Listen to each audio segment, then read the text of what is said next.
Will any pitcher throw a complete game in this year's World Series? Am I kidding? Absolutely not even a chance. Hi, everybody, and welcome to Short Shots. But first, let me start with some weird World Series trivia. Babe Ruth still holds the record for the longest World Series complete game. He pitched 14 innings in 1916. That record still stands after 100 years.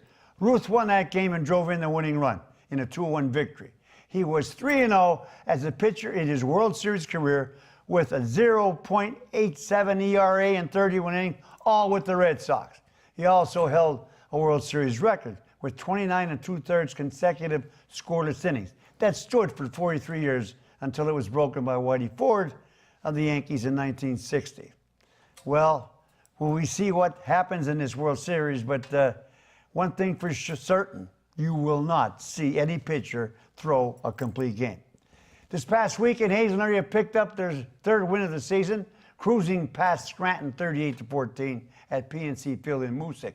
Jacob Hunsinger scored 3 touchdowns, including an 83-yard kickoff return, and Sparky Wolk threw for 208 yards and 2 touchdowns. The Cougars are 3-5 and should go to 4-5 this coming weekend at winless Coughlin. Marion made it 3 wins in a row after stymieing Shenandoah Valley 39-7. Like Hazelton, the Colts are 3-5. What else? Last weekend, 3 more top 10 lost. Number 7, Washington to Oregon, 30-27 in OT. Number 2, Georgia to LSU, 30-16. And number 8, Penn State to Michigan State, 21-17. Number 5, Notre Dame survived a very close high scare from Pitt in South Bend. The Irish rallied to pull it out, 19-14, scoring a touchdown very late in the fourth quarter. Okay, I start tonight with the Bambino, and I will leave you with more trivia. Did you know that Babe Ruth once threw a perfect game? Well, sorta.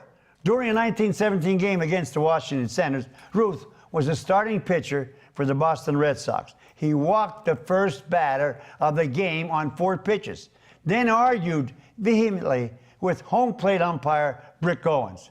Then he slugged him and, of course, got ejected. Mother of God.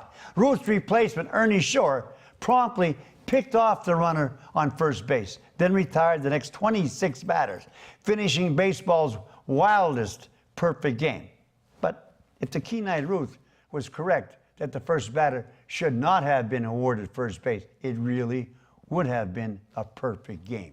Good night, be a good sport, and stay loose.